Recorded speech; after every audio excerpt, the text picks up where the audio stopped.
In a remote village nestled on the edge of the Arabian desert, there lived a man whose name echoed far and wide, Abu Zayd, the merchant.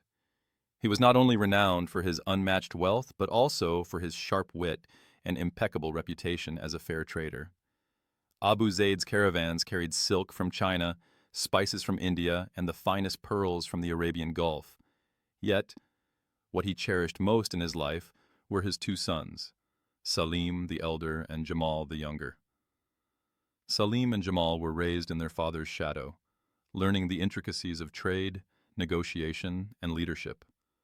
While Salim had a calm demeanor and sharp mind, Jamal was spirited, curious, and often unpredictable. Despite their differences, the brothers shared a deep bond and were inseparable.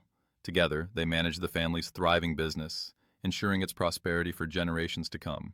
One evening, after the family had shared a hearty meal of lamb stew and freshly baked bread, Abu Zayd called his sons into his chamber. The dim light of an oil lamp illuminated the room as he leaned back on a cushion. "My sons," he began, his voice solemn, "every night our minds reveal secrets through dreams. I want each of you to share your dreams with me tomorrow morning. Dreams, after all, are the whispers of destiny." The brothers nodded, though Jamal's brow furrowed slightly. That night, sleep came quickly to Salim. He dreamt of a vast golden field and a majestic eagle soaring high above it. Yet as the eagle flew higher, it cast a shadow that covered the field, causing everything beneath to wither.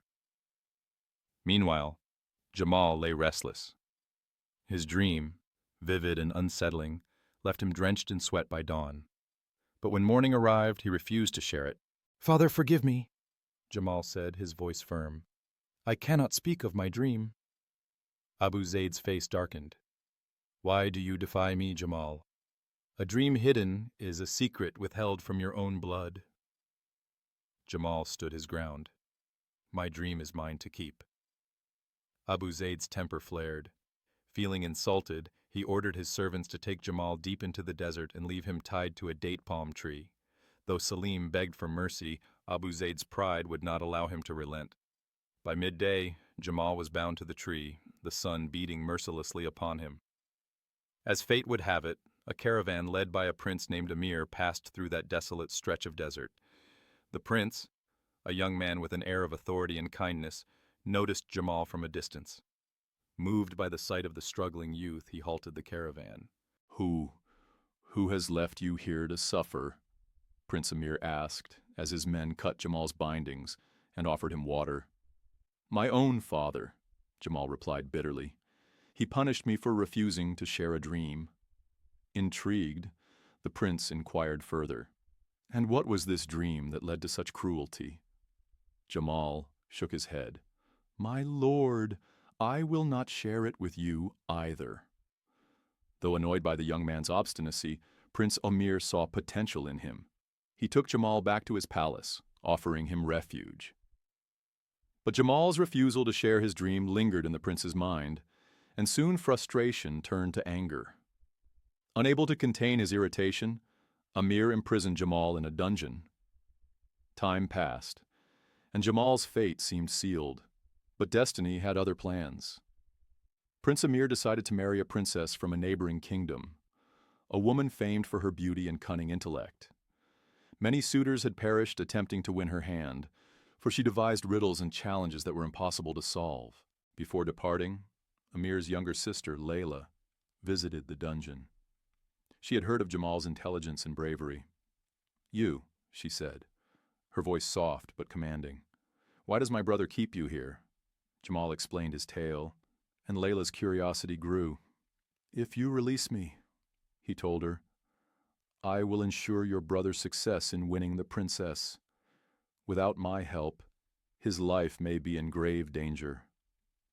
Moved by his words, Layla set him free. Jamal wasted no time.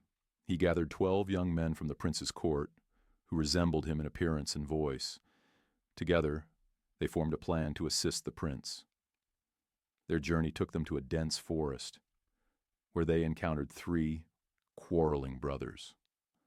The brothers owned 3 magical items: a cloak of invisibility, a flying carpet, and boots that allowed the wearer to move at lightning speed. For 70 years, they had fought over these treasures. "Allow me to settle your dispute," Jamal offered. He proposed a test, sending the brothers on a wild chase for arrows he pretended to shoot. While they were distracted, he claimed the magical items for himself and his companions. With the flying carpet, they reached the city of the cunning princess. Jamal used the cloak and boots to infiltrate her chambers, eavesdropping on her plans. When she sent her maid to prepare a pair of jeweled shoes for the first challenge, Jamal created an identical pair. For the second challenge, involving a jeweled duck, he repeated the trick. Each time, the prince presented the matching item, leaving the princess astonished. For the final challenge, Jamal followed the princess to the Blue Sea, where she sought golden hairs from the sea grandfather. Using the cloak of invisibility, Jamal obtained identical hairs. Once again, the prince triumphed. Defeated, the princess consulted her magical book to uncover the truth. Realizing that Jamal had orchestrated the prince's victories, she sought to expose him. Yet Jamal's cleverness thwarted her every attempt. When she tried to mark him by cutting his beard, Jamal convinced his lookalikes to shave as well, leaving her confused. Finally, the princess conceded defeat and married the prince. Before returning to his palace, Prince Amir apologized to Jamal and rewarded him generously. But Jamal declined, saying, "What I did was not for gold or glory. It was for humanity." Years later, when Jamal returned to his father's home, Abu Zayd embraced him with tears of regret. From that day forward, the family lived in peace, their bond stronger than ever, and Jamal's dream remained a secret, forever locked in the chambers of his heart.